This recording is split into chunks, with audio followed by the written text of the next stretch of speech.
Ladies and Gentleweebs, my fellow flamers of Amethyst, welcome back to another video. My name is the Amethyst Abrams, and today we're going to be discussing Wuthering Waves and the GACHA Wars. The GACHA Wars, as many people have labelled it. And those who don't know what the GACHA Wars is, if you remember way back in 2020, we had the release of Genshin Impact, the first open world anime gacha game, the first of its kind, and no other game could touch it. No other game that had attempted the same genre could touch it. But now we have Wuthering Waves. We have Wuthering Waves, which is the first official, the most successful competitor to Genshin Impact we've ever had.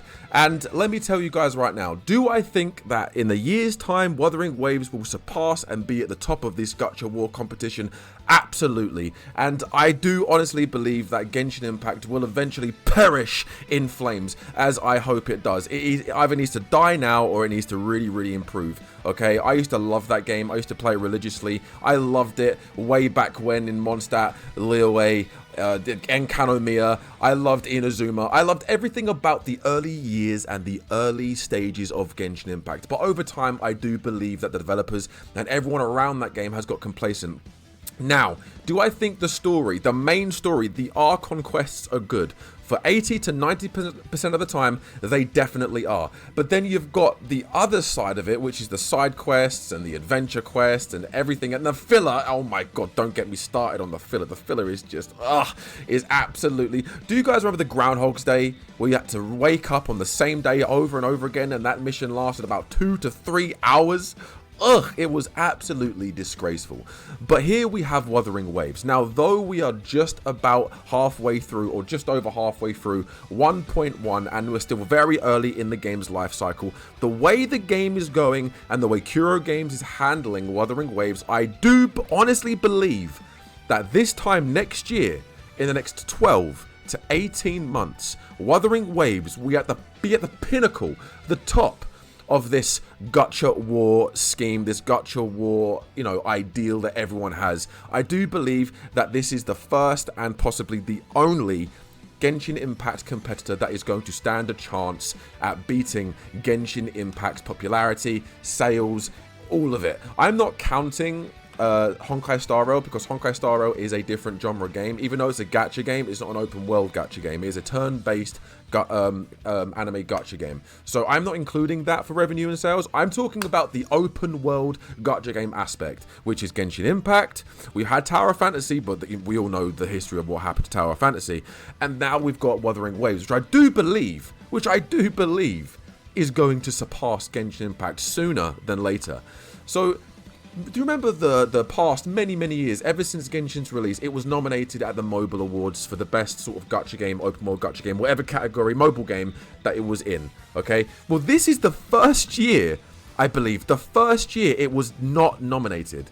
It was not nominated for Mobile Game of the Year.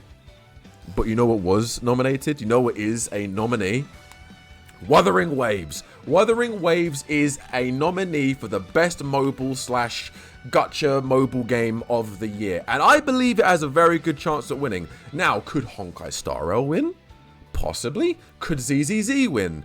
I genuinely don't know about ZZZ. It really does depend on the first couple of patches. But I do honestly believe it is going to be a battle between Honkai Star Rail and Wuthering Waves. Genshin Impact's gone. Genshin Impact's just not nominated. It's out of here. It is out of here. Get them out. Get them gone. But Wuthering Waves has a very good chance to defeat and be #1 at the Game Awards this year as the best mobile gacha game of the year. And if it does, my god, if it does, we're going to see riots from the Hoyoverse stands. Not fans. I have to reiterate this every time. We have really good, solid Hoyoverse fans that respect the games for all of its flaws and all of its goods, all of its bads, all of its everything. And then we have the stands, the people that shit on every other game that tries to compete with their baby, which is Genshin Impact. Okay, we have those people, the really toxic people, okay, spit on them. They're disgusting.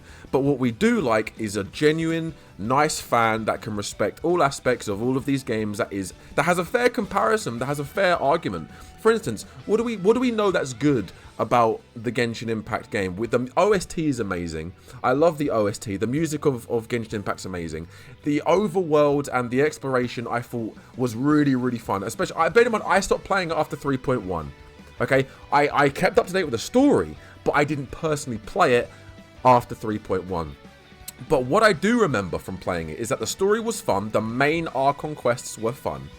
The gameplay, like the combat and everything, was fun to an extent. Though it was very linear, it was very fun. The OST, amazing. The character designs, sometimes they were creme de la creme, 10 out of 10. Absolute amazing.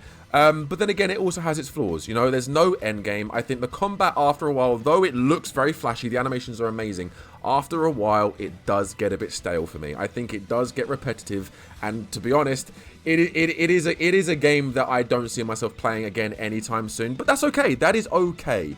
Look, just because I no longer wish to play the game and I personally have now been turned off the game, doesn't mean that there are people out there that still enjoy the game. And you have every right to still enjoy the game, because there are still good moments of that game. There are still good moments and good elements of Genshin Impact. However, I do personally believe that everything that Wuthering Waves has, that Wuthering Waves is capable of, is better.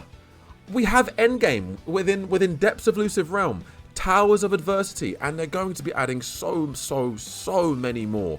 The character designs, though some people think they're mid, I think they're amazing. I think they're amazing.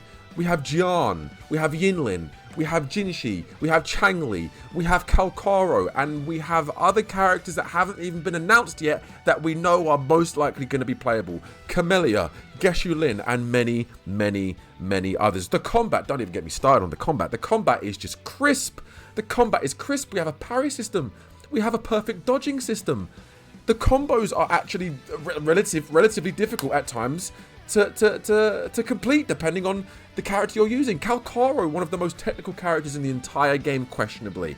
If you wanted to utilize Kuro to the best of his ability, there is a Kuro tech. There is a system. There is something there's a process to use him efficiently with his combos and abilities. And it's not click, as other games sometimes feel like. Anyway, also, the storytelling. I love the storytelling. I know there is a split and there is a divide of the storytelling of Wuthering Waves. We genuinely have a split and divide. Some people say the story is dog water. Others say it's god tier. I am sort of in the middle. I think Act 1 was a good introduction to the story. I loved Act 1. Act 2 and 3 I genuinely thought was dog water. And Act 4, 5 and 6 I thought was absolutely amazing. The action, amazing. The climax of the 1.0 story, the Thronodian arc, as I call it, amazing. Though there are flaws in the story, that is obvious. There are flaws in the story. It does drag at times. The dialogue isn't always the best. The voice acting lets it down at times if you play it in the English dub. But overall, I really enjoyed the story. I love the exploration. I think the exploration is some of the best we have ever got in an open world gacha game. I genuinely, literally think that Wuthering Waves is going to be the best open world gacha game of this generation once we are, I'd say, within the first year of its release. I think upon the first anniversary, I think the state of the game, the way it's currently going, I could be wrong. It could die in a year. I don't know. But I truly believe, my confidence is within Kuro Games to create the best open world anime gacha game of all time. And I believe they can definitely do it. I think they stand a very good chance at doing this. I really do. The popularity of Genshin is slowly declining.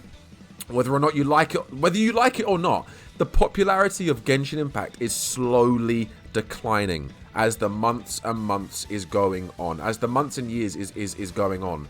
Genshin's popularity is slowly declining, and I do believe that is because the developers have got complacent. I believe the story is kind of up in the air. I do believe that if the story doesn't feel like it, to me personally, obviously we have Natlan. Natlan's come around the corner, is right around the corner. I've seen gameplay for Natlan. Natlan looks very fun.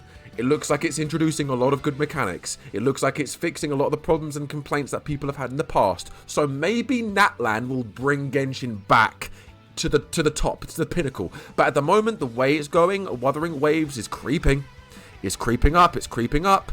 It's creeping up. 1.0's revenue report also suggests it's creeping up, and that wasn't even when Changli and Jinshi were in the picture. Let's see what the end of this month is going to say with the release of Jinshi and Changli. I have no idea what's going to happen. I believe it's definitely going to be a triple threat between Honkai Star Rail, Genshin, and Wuthering Waves again, but I do believe we have a good chance at seeing Wuthering Waves at the top spot of the revenue. I do believe that's the case. I do believe that is a strong case. And overall, also, the PlayStation release, it has been confirmed that Kuro Games is now developing a PlayStation 5, potentially PlayStation 4 version. Now, PS4 is definitely up in the air. It could happen, it might not happen. PS5's guarantee. PS5's a guarantee, obviously. It's the current gen console. It's going to be on PlayStation 5. Is it going to be on PlayStation 4? I genuinely cannot tell you. I would be over the moon for players that still only have a PS4 and want to play this game if they're struggling on their mobile or PC, if their mobile can't keep up with the technological requirements, or if their PC hasn't got the technological requirements to play the game. A PlayStation 4 as well as a PlayStation 5 release would be amazing for them. I hope you guys get what you wish for, which is a PlayStation 4 release alongside the PS5 release. But that's just the thing. We never got a PlayStation release alongside the release of the PC and mobile edition. So how many more players and how many more people are going to be attracted to this game upon the release of the PlayStation 5 version? There's going to be thousands, tens of thousands, hundreds of thousands, potentially millions of more players coming to the game, coming to the IP from PlayStation. We got a Genshin Impact release simultaneously to the PC and mobile release. We got a ZZZ release alongside the PC and mobile release. Granted, Honkai Star Rail was 4 months behind upon the release of Honkai Star Rail. 3 or 4 months later, might have been a little bit more. We got the PS5 edition of the game, which again boosted revenue, boosted ratings, boosted everything. And look what happened! It won the Game of the Year Mobile Awards, like the mobile category of the Game Awards. And I do believe that even though it was nominated from the start, I do believe it was nominated earlier. I think PlayStation definitely bumped that up. And the fact that I think we're probably going to get a PlayStation release September, October time, and it's nominated for best mobile game or that category, like best game in that sort of gacha mobile category, I think a PlayStation release will bump it up massively. And I think the popularity of this game will skyrocket. I think the revenue of this game will skyrocket. I believe by the time the PlayStation edition comes around, whether it releases on 1.2 or 1.3, I do honestly believe it stands a very good chance of not only winning the mobile game award of the Game Awards, I do believe it stands a very good chance of being the best open world gacha game of all time. It has the mechanics that everyone's wanted. It has a good story. It has good exploration. Overall, it's a very solid game. It's a very solid game. And should Wuthering Waves players be a little threatened and worried? I wouldn't be surprised if they are. I think you should be a little bit. But then again, if you're a good fan, if you're a good solid Hoyoverse fan alongside a Kuro Games fan, you can accept it from all angles. You can give the good reasons why you love Genshin Impact and the reasons where it falls short. You can give the good reasons where Wuthering Waves is really, really good and the good reasons why Wuthering Waves falls short. Okay? There's loads of reasons for both sides. Some people say that there are people out there that give good reasons to why the story of Wuthering Waves is bad. People thought 1.1 story was mid. Some people think that the exploration after a while was boring. Some people think that the combat, though it's fun, it still gets boring and it still isn't all that. Like, there's elements of Wuthering Waves that obviously needs to be improved and needs to be optimized and needs to be changed. But I believe they're going to do that. We are only halfway through patch 1.1 and look how popular the game is now. So why wouldn't I have a good reason to believe that in the next 6 to 8 months to a year that this game couldn't get even better? That this game couldn't be at the top spot of the open world gacha games, of just gacha games in general. You know, this could be the king / queen of gacha games. We don't know. Am I overhyping? Most probably. I'm probably going to get comments in this video saying, Wuthering Waves shill. You're just a Genshin hater. No, I'm not. I really want Genshin Impact to do well. I loved that game. That's all I played for the first year of that game's release. All the way up to Enkanomiya, I was playing that game religiously. I wailed on that game. I put so much time into that game. Like, but when it got to about 3.0, 3.1, when Sinnoh released, that's when I kind of clocked out, because for me, Sumeru was kind of leaving me in a limbo of, do I want to continue this? Maybe it'll get better, maybe it won't. Now, I've got good friends a good content creator friends that tell me to re-download the game and just play the story off stream. Play just the Archon quest, just the main story. They've said skip the side quests, skip the adventure quests, just play the story and play it for the story. And you know what? I might just do that, because maybe they're right.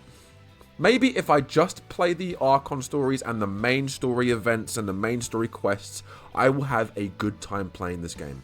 And maybe when I catch up and get to Natlan, I will change my mind and say, you know what?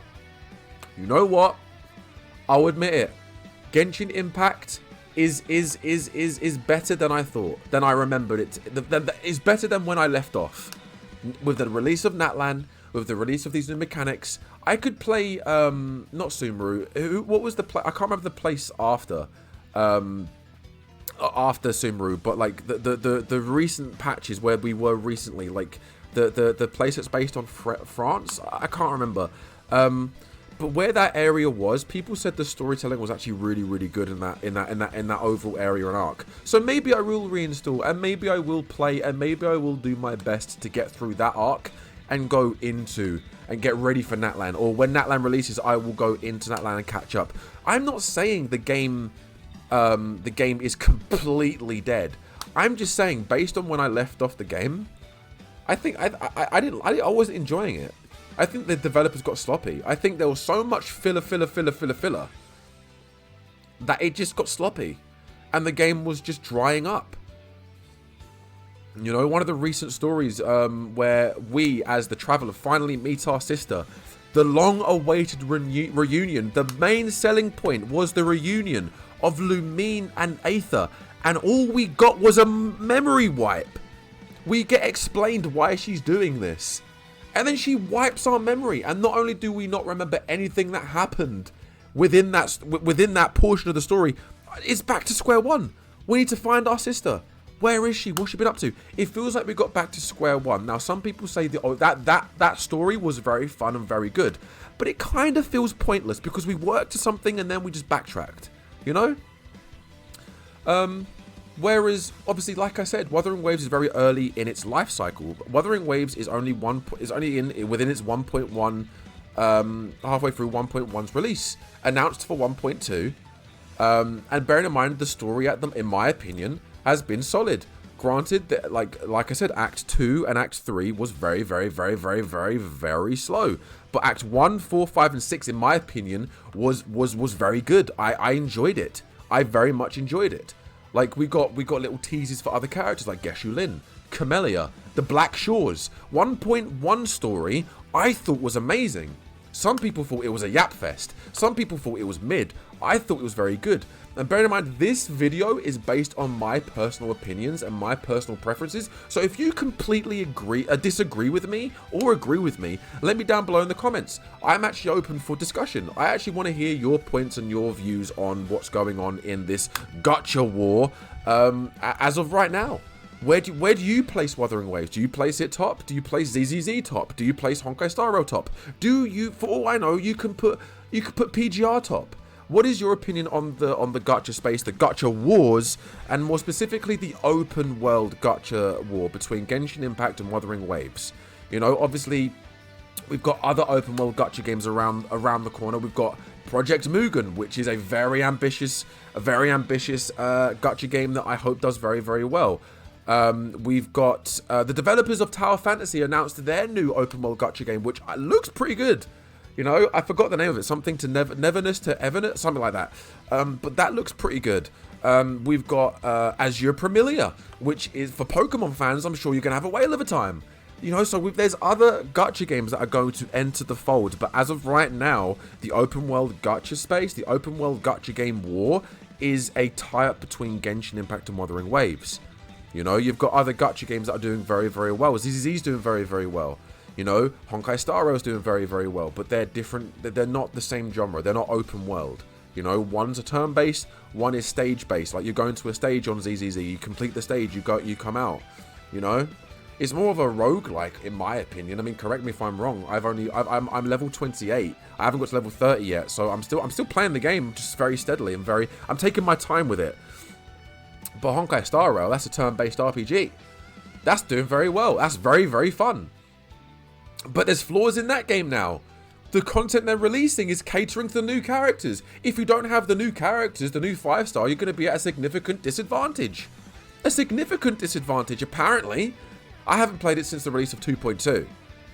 But I'm going to be re-downloading it and jumping back on, especially with the announcement of the new characters. The new characters look amazing. Like, do you see the drip feeding of the new characters? Like Mozen and the other 2 5-stars? They look awesome. So, yeah, I'm going to re-download it. Yeah, I'm going to catch up. I might even catch up with that on stream. Who knows? You know, who knows? But yeah, this is my opinion on where I think Wuthering Waves is going to go, where Genshin Impact's going to go, and where I think them two, how the competition between them two is going. You know, this is like a raw, honest, uncut, just pure emotion point of view of where my mind's at. People can disagree with me. People can think some of my points, my hot take points are a bit over exaggerated. Some people could. I don't really care.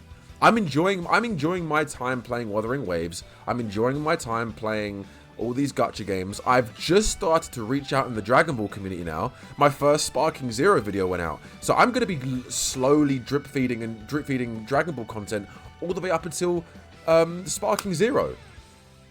And also, guys, I just want to take this opportunity, since we're approaching the end of the video, to thank each and every one of you for the support on these videos. You know, we are close to 1,000 subscribers. We are close to 1,000 subscribers. And I believe this is our 100th video, like video 99 or video 100. And if that's the case, I've got something planned for our 100th video celebration. That I'm not going to tell you guys. It's going to be very, very interesting. It's going to be very, very cool. I'm looking forward to showing you guys the event that I've got planned. And yeah, I hope you guys really enjoy that video that is planned. There's going to be lots of gimmicks, lots of skits and lots of sketches in that video. And yeah, I just want to say thank you all so much for supporting me on this content creation road. A lot of you that have really supported me, and a lot of you that have been with me since the first episode of this channel, which was me crying at Honkai Star Rail, and all through the Wuthering Waves content. You know, I've met a lot of great people in this space. I've met a lot of great people through this journey of starting out in my content creation, and hopefully soon I will get to my 1,000 subscriber goal. Originally, the goal was 1,000 subscribers in 100 videos. Unfortunately, we might have, you know, fallen short. Who knows? Maybe this video will do well enough to get me at least to 900 or something like that. I don't know. But thank you guys so much for watching. I really appreciate your support. I really appreciate your patience. I really appreciate your constructive criticism and your criticism.